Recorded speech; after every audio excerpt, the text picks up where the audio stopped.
So congratulations, Ken. I can't think of a more deserving awardee than you.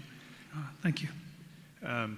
You know, we've had a lot of very generous donors over the years, but you and I both know that in net present value terms, you're at the top of that list. So we really appreciate that. So tell me a little bit about what draws you to this place.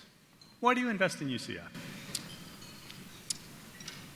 Well, first and foremost, I love this university. I've loved it since 1973 when my brother graduated here. I think that was the year that Richard Nixon gave the address. But there's many reasons to invest at UCF. I like being a part of the university. I suppose the big picture is giving back to the university gave me my start. I mean, they launched my career. The School of Accounting actually made me what I am today, for what that's worth. And as far as the investment in the athletic department, I buy into Danny White's vision that we can be a top 25 program in athletics in all 16 sports.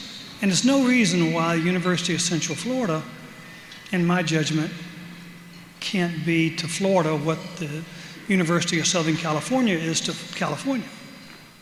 So it can happen. So if you look over the years and all of your association to the university from way back when you first came here, what's the most enduring trait in your mind? What really defines this place for you? Well, actually, of late, it's been the risk-taking promotion that you've given. And one of the things I like most about what you've done is you've emphasized how failure can lead to success. And that's really been meaningful to me because I've had a number of failures. We got a lot of students in the audience tonight. If you had some advice for them, what would it be? Well, if I had to tell young people the things that have happened in my life and how I've managed them, it would be quality decision making once you fail. And believe me, every one of you students, you're going to have failure. You're going to go through a divorce or a setback or unemployment. Something's going to happen to be a roadblock.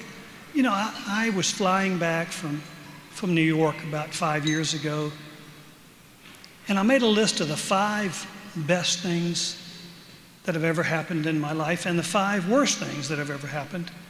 And I started analyzing them on the plane and realized that 3 of them, believe it or not, were on the same list. And then I said, well, why is this? Are 3 of them on the same list? And it was because of the decisions I made when I failed. And I go through, I'm an analytical guy, I go through all the risk-taking and the long-term, short-term effects. But if you make quality decisions after a failure, you're going to find, you won't see it then, but you'll see it later, that those failures could be the very element that makes you successful. So for me, if I'm talking to young people, make those quality decisions. Evaluate everything you can, make a quality decision. And we're all we are the products of our decisions. And quality ones will give you a quality life. So we have a lot of Dixon School faculty here tonight? Yeah.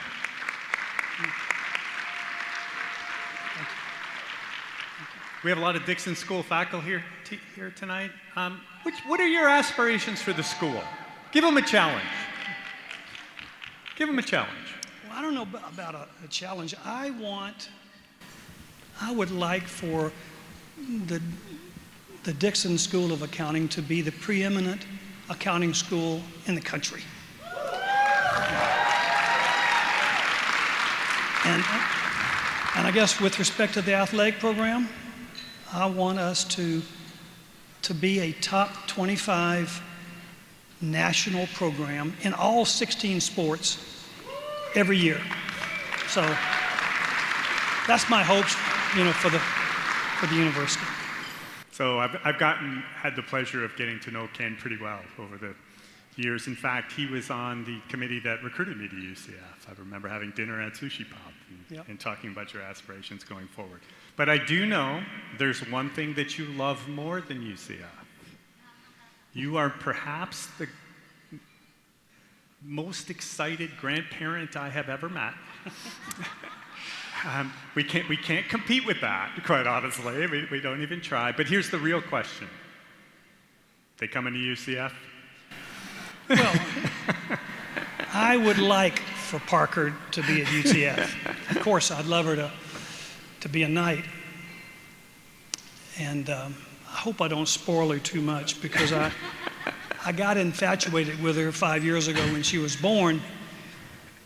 But it gives me a joy to think that she'll be walking around the campus one day in 15 years or so, and she'll point at some building that has her family name on it and say, that's Papa Bear's favorite place right there.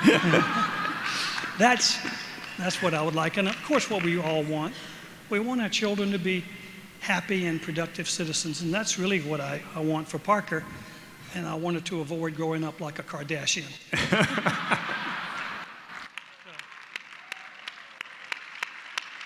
Well, Ken, thank you so much again, and congratulations. We're going to get one more photo op over here.